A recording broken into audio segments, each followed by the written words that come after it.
이번 시간에는 올바른 질문하기입니다. 올바른 질문하기. 질문이 얼마나 중요한지 우리가 잘 알 수 있을 거예요. 그래서 우리가 회의를 하든 또는 강의를 하든 또는 강의를 듣든 우리가 질문을 통해서 그 정보를 얻게 되고, 질문을 통해서 또 협상력도 얻게 되고, 질문을 통해서 내 어떤 그 지적인 능력이 강화되는 경우가 많이 있거든요. 그래서 앞으로 수업할 때든 여러분 동료들끼리 프로젝트를 할 때든 이 질문을 잘 할 수 있도록 이번 시간에 좀 준비를 해보자고요. 자, 우리가 디자인 싱킹의 4단계, 그죠? 이 4단계는 늘 한눈에 들어올 수 있도록 첫 페이지에 배치를 해놨으니까 참고하시고, 자, 올바른 질문하기에 대한 순서예요. 왜 올바른 질문을 해야 되는지, 그죠? 그 다음에 질문의 서로 다른 유형은 뭐가 있는지, 그러니까 질문도 성격에 따라서 몇 가지 유형이 있다는 걸 얘기를 하게 될 거고, 또 회의에서 이해관계자 조정을 어떻게 해야 되는지, 어떻게 할 것인지, 이런 부분에 대해서 살펴보도록 하겠습니다. 여기가 이제 질문에 대한 거고, 그 다음에 질문을 잘하기 위해서 이미 그 어떤 도구라든가 질문을 잘하기 위한 양식을 지금 만들어 놓고 사용하고 있어요. 그것들이 뭐냐면 디자인 의뢰서라는 게 있고, 이해관계자 지도, 고객 여정, 컨텍스트 맵,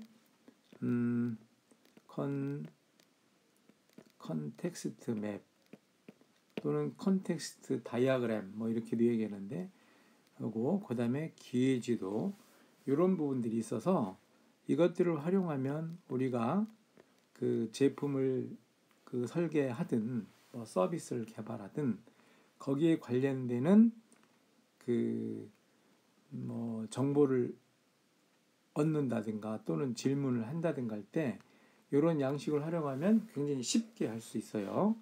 오늘 이 부분도 어떤 형식으로 하는지 같이 알아보도록 하겠습니다. 자, 먼저 왜 올바른 질문을 해야 되나, 왜 올바른 질문이 필요한가 라는 거를 8가지로 지금 여기 나열하고 있어요. 쭉 보면 8가지야. 자, 하나씩 살펴봅시다. 첫 번째는 최종 사용자와 이해관계자의 공감이에요. 우리가 디자인 싱킹에서 가장 중요하게 생각하는 게 뭐야? 공감이잖아, 공감. 그래서 어떤 제품이든 서비스든 최종 사용자가 제일 중요하지. 그리고 이거를 만들 때까지의 이해관계자들이 수없이 있는 거야. 그러면 이들과 공감하기 위해서 질문이 필요한 겁니다. 질문을 통해서 공감을 하는 거죠. 두 번째는 목표 조정의 연결과 협력이라고 그랬어요. 우리가 뭔가를 설계를 하면 이거는 누구를 위한 것이야? 고객을 위한 것이라고 했지, 항상. 그러면 질문을 통해서 그 고객과의 목표 조정을 할 수 있고, 또는 이거 만드는 과정에는 이해관계자가 있는데 이해관계자와 그 협력하는 그런 부분들을 할 수가 있을 겁니다. 또 세 번째로는 더 나은 정보 수집이에요. 우리가 질문은 예를 들어서 이런 거잖아. 자, 이 사과를 어디서 구했나요? 그러면 이거는 과수원 A에서 구했습니다. 그러면 사과를 구한 장소의 정보를 수집한 게 되잖아. 이와 같이 무수한 질문들을 통해서 나한테 정보가 수집되는 겁니다. 그죠? 수업 시간에는 동료나 교수님한테 질문하면 또 그 정보를 얻게 되는 거란 말이야. 그래서 질문이 필요하고, 또 질문은 올바르게 해야 된다 이거지. 네 번째, 보다 효율적인 검사와 문제 정의다 그랬어요. 그러니까 뭔가를 생각하고 내가 뭘 만들었을 때 이것이 나 혼자만의 생각인지 또 고객의 입장에서 생각을 한 건지, 이해 관계자들은 어떻게 생각하는지 이런 것들은 질문을 통해서 검증을 할 수 있고 또 질문을 통해서 어떤 문제가 있으면 문제를 올바르게 이해를 하는 거지. 그 이해를 해야 문제가 제대로 정의가 되는 거예요. 그죠? 그 다음에 5번째는 당신의 설득력과 영향력이 증가한다. 자, 질문을 하다 보면 서로 설득하는 그런 질문도 많이 있잖아. 그래서 설득력. 그 다음에 이렇게 해서 질문해서 사람들한테 많은 접촉을 하고 그 사람들과 공감을 하게 되면 결국은 이것은 나의 어떤 영향력, 나의 영향력이고 이게 자기의 힘이 되는 거예요. 힘이 되는 겁니다. 또 당신의 협상 능력을 향상시켜야 된다. 질문하게 되면요, 상대방에 대해서 이해를 하고 또 막 심리적인 요인도 파악할 수 있고 이렇게 돼서 그 상대를 잘 알게 돼요. 잘 알게 됨으로써 협상 능력이 향상되는 그런 결과도 가져올 수 있어요. 또 실수와 오해의 가능성을 줄인다고 했잖아. 뭔가를 만들었는데 이거를 누군가가 내가 일방적으로 만들었다면 예를 들어서 고객도 있고 이해관계자도 있잖아. 고객과 이해관계자들이 어떻게 생각하는지를 모르잖아. 그러면 질문 통해서 확인을 한단 말이야. 확인해서 잘못된 거는 수정하고 오해가 있으면 정정을 하게 되겠지. 그 다음에 질문을 하다 보면 8번째로 잠재적인 이슈와 기회를 발견한다 했는데 질문하다 보면 그 우리가 인지하지 못했던 어떤 쟁점, 그죠? 쟁점 같은 거 또는 뭐 리스크 같은 거 이런 것들을 발견할 수가 있어요. 그래서 질문이 굉장히 좀 필요하고 중요하다 해가지고 8가지를 좀 정리를 했으니까 자 이거를 나는 그 왜 질문을 해야 되는지 올바른 질문이 왜 필요한지를 생각할 때 요 8가지를 생각하면서 질문지를 만들 수 있도록 그렇게 해봅시다. 질문의 유형이요. 여기서 질문의 유형은 5가지를 정리하고 있어요. 보면 먼저 타이틀만 보면 먼저 시작하는 질문, 그 다음에 2번째 탐색하는 질문, 3번째 검토하는 질문, 4번째 검증하는 질문, 5번째 마무리 질문 이렇게 하고 있어. 우리가 시작의 질문은 뭐 보통은 긴장을 풀기 위해서 시작의 질문도 있지만 결국 시작의 질문의 이면에는 어떤 상황을 평가하고 생각과 가능성을 자극하고 뇌를 활발하게 하는 그런 역할을 해줘서 이 컨텍스트라든가 거기에 깔리는 옵션들을 이해하는데 좋은 질문이 되는 겁니다. 그래서 뭔가를 해결하고자 하는 문제가 뭔지, 무엇을 보고 있는지, 탐구하고자 하는 무엇인지 이 첫 번째에서 그런 것들을 파악을 하게 되는 거예요. 2번째는 탐색 질문이야. 자, 대략적인 질문, 첫 번째 질문을 통해서 뭔가 방향성을 알게 되는 거지. 시작 질문을 통해서. 그리고 탐색 질문은 거기서 한 단계 더 들어가는 거야. 그죠? 한 단계 더 들어가서 평가나 토론이 진행 동안에 어떤 회의 과정을 조절하는 데 도움이 될 수 있도록 하는 거예요. 그게 이제 뭔가 하나씩 깊이 있게 이제 들어가는 거지. 그래서 이런 게 이제 뭔가 질문 우리가 지금 그 추구하는 것이 올바르게 진행되고 있는가, 이게 유용한 것인지, 또 어떤 이게 지금 하고 있는 게 어떤 질문인지 이런 것들을 좀 생각하면서 들어가는 거지. 그 다음에 이제 탐색 질문이 끝나면 그 다음에 이보다 더 세부적인 거야. 세부적인 거. 그래서 세부적인 거에 초점을 맞춰서 그 예를 들어서 뭐를 만들었으면 이것이 무엇으로 만들어졌고 어떻게 동작을 했고 얼마나 팔아야 되고 또 이거 이후에는 또 어떻게 되고 여기에 대한 부작용이 뭐가 있고 이런 것들을 이제 질문하는 것이 검토 질문이라고 하는 겁니다. 자, 검토 질문이 되면 어느 정도 이제 뭔가가 윤곽이 나왔어. 그러면 이 윤곽이 나온 거에 대해서 검증하는 거야. 검증. 그래서 검증은 검토 질문과는 그 상반된 거다. 이런 거죠. 그래서 요거는 검증은 이제 아이디어 도출 단계에서 굉장히 중요한 부분이라고 일컬어지는 거예요. 그래서 확인을 이제 한 번 더 해보는 거지. 그래서 이게 무엇을 더 사용할 수 있느냐, 여기에 무슨 이상이 있느냐, 우리가 이게 틀렸다면 어떻게 할 거냐, 이게 현재 상황이 제대로 안 됐을 때 B 플랜이 뭐냐, B 플랜이 뭐냐, 뭐 이런 것들이 검증에 해당되는 겁니다. 그리고 검증까지 됐으면 이제 결론, 마무리 질문이에요. 그래서 마무리는 요 프로젝트가 예를 들어서 현실성 있는 거냐, 이상적인 거냐, 이런 걸 판단하고, 또 실행하는 단계에서 어떤 문제점이 있을 거냐, 이런 것도 하고, 뭐를 고려해, 뭐 예를 들어서 실행하는 단계에서 뭐를 고려해야 되느냐, 이런 것들. 그리고 이 다음에는 무엇을 할 것이냐, 뭐 이런 것들, 향후 계획, 이런 것들을 정리하는 게 이 마무리 단계입니다. 이제 그러고 이제 그 질문이 다 정리가 되면 이제 스타트를 하는 것이죠. 그 다음에는 질문의 대상이요. 대상. 질문의 대상에 대해서 하는 건데, 질문의 대상은 우리가 보통은 고객이라는 게 있지. 최종 사용자 같은 말 얘기야. 그리고 이 어떤 제품을 만들어질 때까지 이해관계자가 있고, 또 위에 관리자가 있고, 상품을 판매하는 회사의 어떤 벤더들이 있고, 이런 거예요.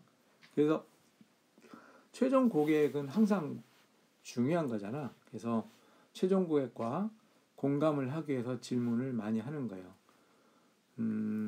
또 이해관계자는 어떤 프로젝트 할 때 이 같이 어떤 뭐랄까 동료지, 어떻게 보면 동반자, 그런 사람들입니다. 그런 사람들끼리도 항상 공유하면서 해 나가야 되는 거고, 이분들하고 협력을 해야 되기 때문에 이제 여러 가지 그 질문을 해야 되는 거고, 그 대상자가 되는 겁니다. 관리자는 자 이제 이거를 체크하는 사람이잖아, 그지? 아니면 업무를 지시하는 사람이고, 그래서 진행 사항 이런 것들이 굉장히 중요한 거예요. 또 관리자는 문제점이나 리스크나 이런 것들을 항상 체크하게 돼요. 그리고 시간과 돈, 언제까지 끝날 거야, 예산이 얼마나 들어가, 뭐 이런 거예요. 이거 했을 때는 여기에 대한 가치가 뭐야, 뭐 성공, 이런 것들을 따지게 돼요. 그래서 이런 관리자가, 이런 것들 시각으로 보는 관리자가 있다는 걸 항상 염두에 둬야 된다. 그리고 이런 것들이 이제 구상이 되면 실제로 이 상품을 만드는 사람과 파는 사람들 있잖아. 그런 사람도 있게 돼요. 결국 그분들과도 공감을 갖고 그분들을 잘 이해해야만 서로 이 이해관계자들과 협력이 가능하게 되는 겁니다. 그럼으로써 좋은 제품이 정해진 시간 내에 질 좋은 제품이 나올 수 있다는 거죠. 자, 이게 이제 질문의 대상인데, 한 4가지로 질문의 대상을 고객, 이해관계자, 관리자, 벤더 이렇게 나눠봤어요. 자, 그러면 이제 프로젝트를 수행할 때 무엇을 해야 하는가라고 했는데, 질문을 통해서 무엇을 해야 하는가를 찾아가는 겁니다. 3가지로 나눴어요. 하나는 해결책, 2번째 문제점, 3번째 바램. 그래서 바램은 왜 우리가 바램으로 행동할 필요가 있는지라고 돼 있는데, 여기 이제 실행 동기를 부여하는 요인과 압력, 외부 요인이 있는가, 이런 거, 바램이 유효한지, 그리고 항상 사용자를 우선 생각하는 것인지 생각해야 되는 거죠. 이런 측면에서 바램이고, 이 해결책이나 문제점도 항상 질문을 통해서 나오는 겁니다. 그죠? 그래서 질문을 통해서 프로젝트 수행할 때 해결책, 문제점, 바램 이런 것들에 중점을 두고 질문하고 이제 그에게서라 있는데 그에게는 뭐 우리가 앞에서 질문한 대상자가 있었죠. 네 가지, 그지? 그 다음에 뭐 그게 이제 고객이라든가 또는 이해관계자라든가 관리자라든가 또는 뭐 벤더라든가 뭐 이런 사람도 있었어, 그지? 이런 사람들 통해서 해결책, 문제점, 바램 이런 것들을 찾아서 수행을 해야 되는 거고 문제를 해결해야 되는 것이다. 이렇게 이해를 합시다. 자, 여기서는 이제 이해관계자의 조정이에요. 회의에서 조정이에요. 회의할 때 이제 뭐 이해관계자들이 다 다른 이해관계들을 모여서 할 때도 있고 동종의 이해관계자들끼리 모여서 할 때도 있다 이거지. 어쨌든 이런 이해관계자 조정할 때는 몇 가지 툴들이 있어요. 여기서 보면 디자인 의뢰서, 그 다음에 이해관계자 지도, 고객 여정, 컨텍스트 맵, 기회 지도 이런 것들이에요. 그래서 디자인 의뢰서는 맨 처음에 뭔가를 만들 때 명확하게 의해서 양식을 하나 만들어서 그 현재 상황이 뭐고 거기에 문제가 뭐고 그 문제를 해결하기 위해서 무엇을 해야 되고 거기에 관련된 기술이 뭐고 이런 것들을 그 어떤 양식에 의해서 조사를 하는 겁니다. 확인하고. 자, 이런 게 디자인 의뢰서고 이해관계자 지도라고 하는 거는 그 이해관계자들 있잖아. 그럼 이해관계자들의 관계를 좀 명확하게 나타내기 위해서 이것도 어떤 양식으로 설계돼서 하는 겁니다. 이걸 통해 가지고 그 이해관계자와의 어떤 협력 뭐 이런 거를 이끌어낼 수 있는데 유용하게 사용할 수 있는 거예요. 그 다음에 고객 여정이라고 했는데 고객 여정은 나는 아이디를 내서 뭔가를 설계를 했지만 그죠? 설계를 했지만 이걸 사용할 사람은 고객이야. 그러면 고객이 어떻게 사용하는지를 봐야 되잖아. 그래서 고객의 여정, 고객이 사용하는 패턴, 고객의 심리 이런 것들을 한번 간접적으로 경험해 볼 수 있도록 고객 여정에 대한 양식을 만들어서 거기다가 기록을 하는 겁니다.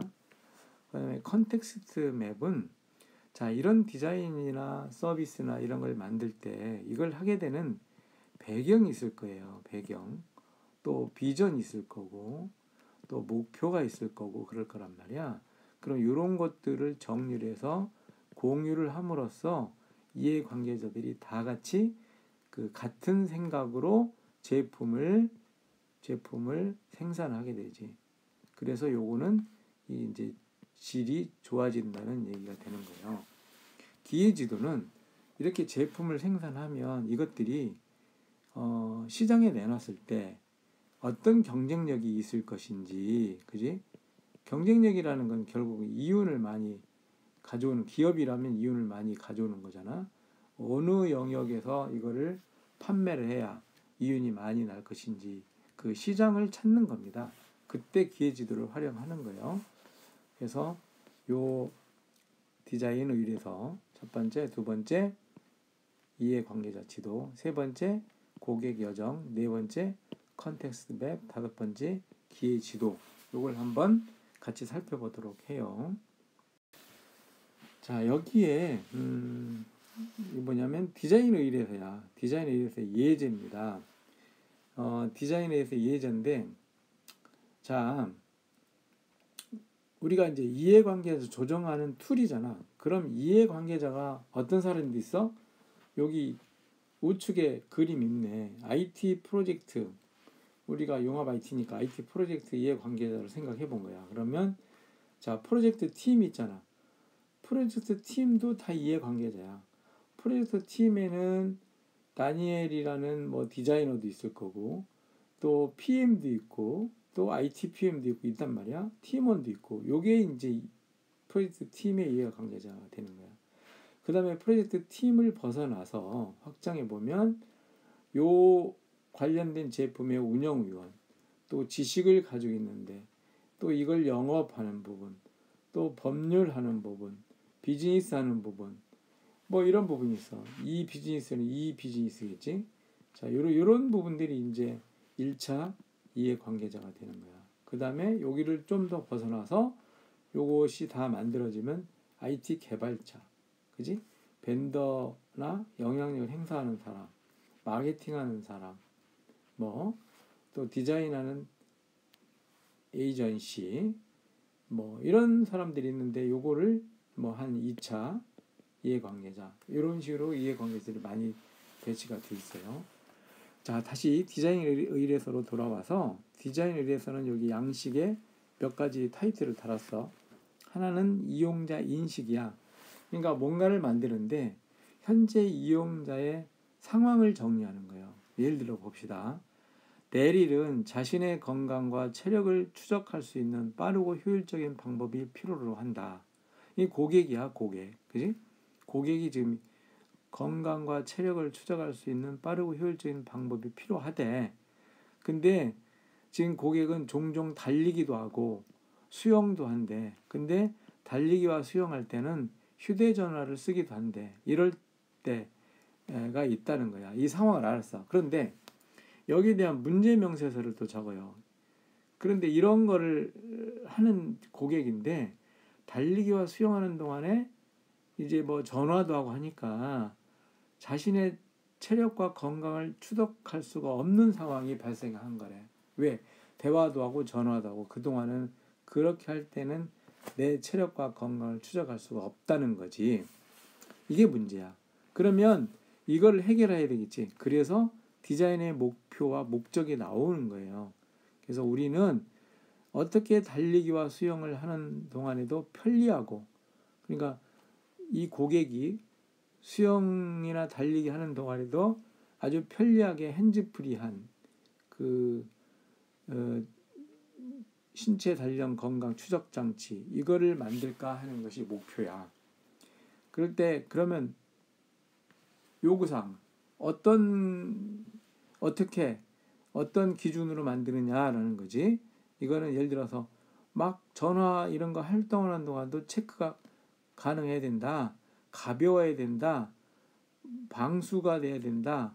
충격을 흡수해야 된다. 아주 편리해야 된다. 이런 거야. 이게 이제 그 리퀘어먼트가 되지. 요구사항이 되는 거예요. 자, 이렇게 정리하면 누구가 어떤 상황인데 여기 어떤 문제가 있었고 그래서 그걸 해결해야 되겠다라는 목표가 서는 거고, 이걸 해결하기 위한 상세, 아주 상세한 건 아니지만 상세 명세가 있는 거예요. 명세. 요구 명세지. 요구 명세가 있는 거예요. 이렇게 하면 체계적으로 딱 정리돼 가잖아. 뭘 만들지. 여러분 또 어떤 상황이 있을 때 이렇게 정리를 해보면 좋아요. 그리고 이런 것들을 이제 여러분들이 나중에 학교에 와서 팀 프로젝트 할 때 이렇게 탁탁탁 그려가지고 여기다 채워넣게 되면은 굉장히 돋보이게 될 거예요. 잊지 말고 꼭 써먹을 수 있도록 하세요. 자, 이번에는 이제 고객 여정이야. 이것도 재밌는 거야. 자, 여러분이 뭔가를 만들려고 할 때 고객이잖아. 그 고객의 행동을 분석을 해봐야 되는 거야. 여기서는 고객 여정을 어떻게 했느냐. 활동 단계를 한 4개 정도로 이쪽에 그 좌측 하단으로 이렇게 나열을 했어요. 그리고 이 고객이 동선을 또 상단에 이제 우측으로 나열을 했어요. 그죠? 근데 이 고객은 지금 이제 스타벅스에 커피 마시는 그런 고객의 여정이야. 그래서 보세요. 첫 번째 스타벅스에 입장하고, 두 번째 좌석을 찾고, 세 번째 커피를 주문하고, 네 번째 커피를 이제 주문했으니까 커피가 나올 때까지 기다려. 다섯 번째 커피를 마셔. 이런 동선인데 단순히 이거를 이렇게 나열하는 건 왜 이렇게 나열했겠어? 결국 고객을 파악하기 위해서 하는 거야. 그래서 좌측에 네모 박스를 보면 먼저 고객이 실행하는 거, 뭐를 실행하는지, 고객이 뭐와 만나는지, 뭐 물건이든 사람이든 그런 거예요. 접점. 그 다음에 그 당시에 고객이 어떤 생각하는 거지, 머릿속에 어떤 생각을 할지 이제 추측을 하는 거지. 그 다음에 그때 감정이 어떤지, 뭐 업되는 것인지, 다운되는 것인지, 좋은 건지, 나쁜 것인지, 그 다음에 그 상황에 그 고객의 뒤편에서는 또 뭐가 일어나는지, 이런 것들을 정리해 보면 고객의 여정을 파악할 수가 있고 고객과 더 가까운 공감을 할 수가 있게 되는 거예요. 자, 하나 봅시다. 스타벅스 입장을 했어. 그러면 고객은 카페 주변을 살펴. 내가 여기 문으로 이게 문 맞지? 정문인가? 정면에 있는 문으로 들어와 있는가? 제대로 들어와 살피게 되는 거예요. 그러면 이때는 어디야? 문 입구가 되는 거지. 그지? 그리고 고객의 생각은 이제 생각이야. 생각은 내가 제대로 들어왔는가라는 생각을 하는 거야. 이때만 하면 감정은 그냥 평상심의 감정이 되겠지. 자, 두 번째로 이제 그러면 우리 한번 생각해봐요. 커피숍 딱 들어가자마자 주문보다는 내가 앉을 자리가 있는가를 살펴보잖아. 그게 좌석 찾기야. 그러면서 이제 그 주문하는 쪽으로 걸어가겠지. 카페 쪽으로 걸어가는 거야. 그리고 카페 공간의 좌석을 쓱 살펴봐. 이때 머릿속에는 뭐야? 어디가 좋을까? 창가에가 좋을까?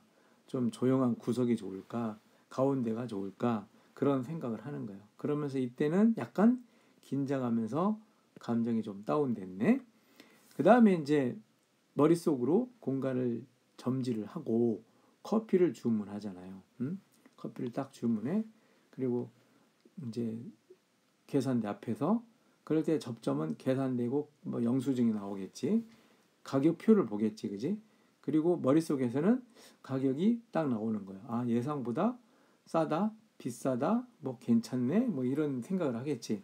그럼 주문하는 거니까 다시 감정은 평상심으로 들어오는 거예요.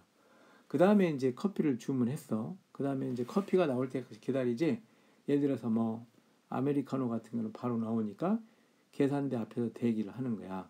그지? 그때 계산대가 접점이 되는 거고, 그리고 이거 얼마나 오래 기다려야 되나? 언제 나올까? 그런 생각을 하면서 약간 지루함을 느낄 거예요. 그러니까 감정이 약간 다운이 되는 거야. 그 다음에 이제 커피가 나왔어. 그러면 기분이 싹 올라가잖아. 그러면서 테이블로 가져가서 커피 냄새를 쭉 맡으면서 오늘 커피 향이 좋구먼 뭐 한다든가 이런 식으로 해서 감정이 싹 올라간단 말이야. 그러면 이 상태에서 살피는 거는 예를 들면 이러겠네. 고객이 이렇게 좌석 찾기를 하는데 그 예를 들어서 동선이 입구에서 계산대로 오면 동안에 좌석을 잘 살필 수 있는 공간이 트여 있는지, 그지? 그 앞에 장애물이 있는지 없는지 있다면 고객이 여기서 불편을 느끼네 하면서 카페를 개선할 수 있단 말이야, 그지? 그리고 이제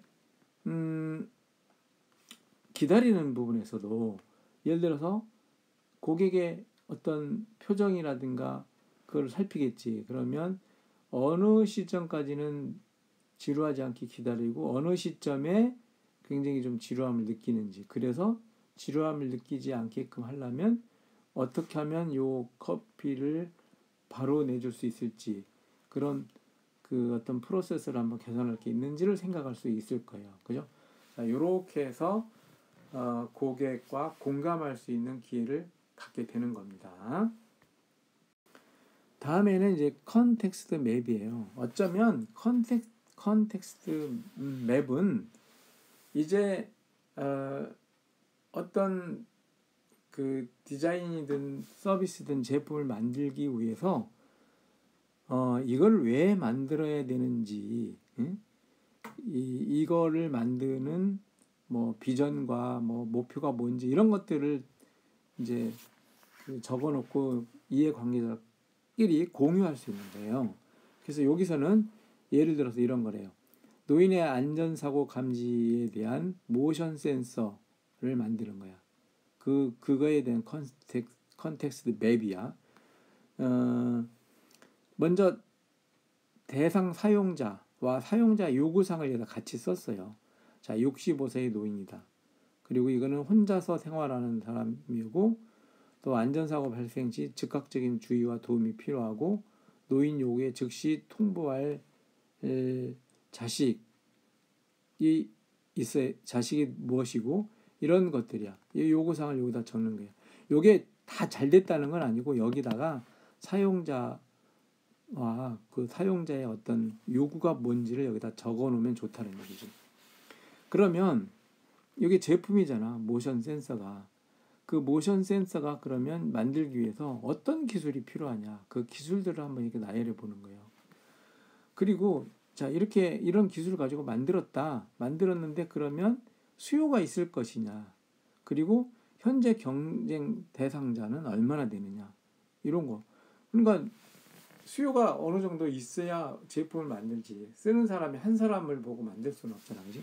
그래서 그 다음에 이제 현재 트렌드가 뭐냐. 예를 들어서 모션 센서, 노인을 위한 모션 센서니까 고령화 사회가 하고 실버 세대가 점점 늘어나니까 이건 그런 트렌드에 있다.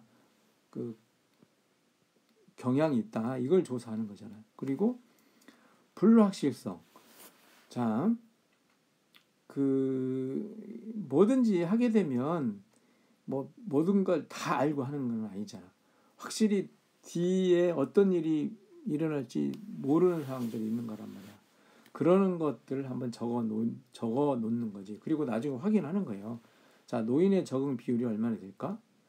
집의 개조가 필요할까? 비즈니스 서비스 실행을 할 수 있을까? 이런 거지. 그럼 요거를 추후에 더 조사해서 판단을 하면 되는 거지.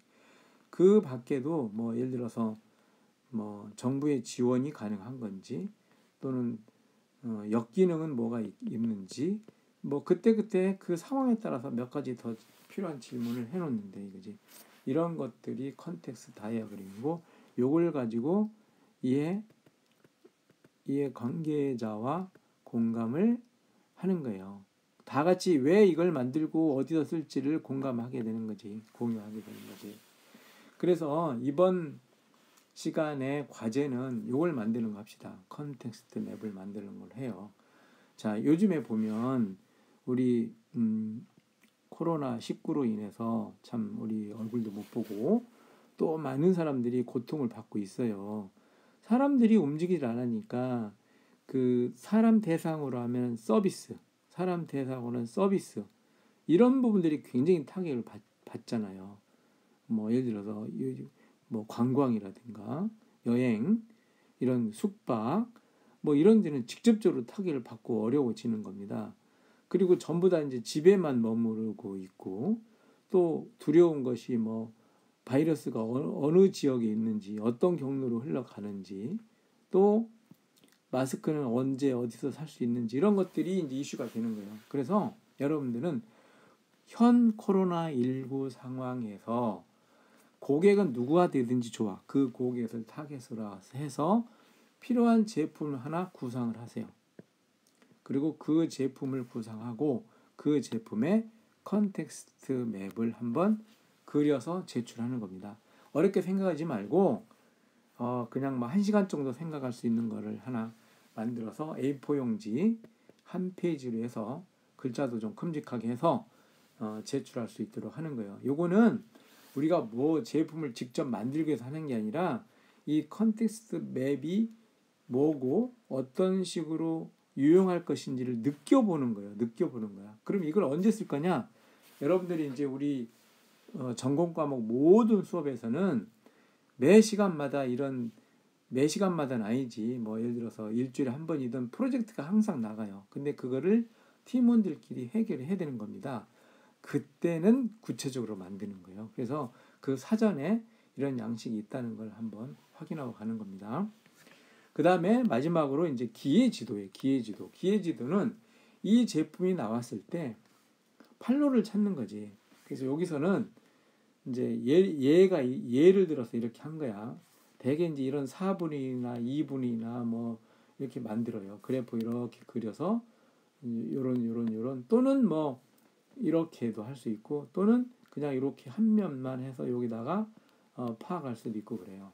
여기서는 뭐냐면 싱가포르에서 손톱 미용업을 하는 기회지도야.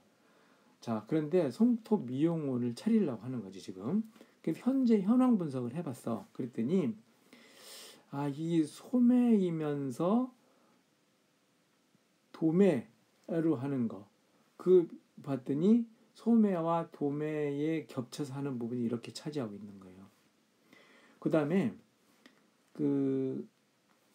그게 도매로 하는데 거점으로서 활약을 하는 것이 이 정도 있는 거예요. 그리고 소규모 소매로 하면서 아주 고급으로 하는 것이 이렇게 존재를 하고 있어요. 그리고 고급이면서 본거지, 본점, 거점으로 하는 부분은 하나도 없는 거야. 그지? 그럼 여러분들은 어디가 시장성이 크다고 봐?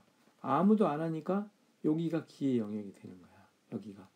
그 두 번째는 이쪽이 적게 하고 있잖아. 그러니까 이쪽에서도 요 부분을 안 하니까 요 부분에 나가야 하겠다. 소규모이면서 고급보다는 조금 낮은 분야로 하겠다. 이렇게 자리를 잡아갈 수 있는 거예요. 그리고 여기에 맞는 전략을 짜게 되는 거지. 이게 이제 기회 지도가 되는 겁니다. 요까지 해서 이제 툴들을 살펴봤어요. 자, 그래서 요점 정리해보면 왜 우리가 올바른 질문을 해야 되느냐 살펴봤고, 그 다음에 올바른 질문을 해야 되는 8가지 이유를 살펴봤고, 또 문제 질문하기 위한 5가지 유형을 살펴봤고, 또 이런 아이디어 해결책 문제점의 차이점을 좀 살펴봤고, 또 이해관계 조정을 위해서 다양한 양식이 있었지, 그지? 그 양식들을 살펴봤어요. 자, 이렇게 해서 정리해보고, 여러분 이제 그 이번 시간의 과제는 최대한 스트레스 받지 말고 재미있게 한번 해서 제출할 수 있도록 해봅시다. 자, 여기까지 듣느라고 고생들 했습니다. 건강들 유의하세요.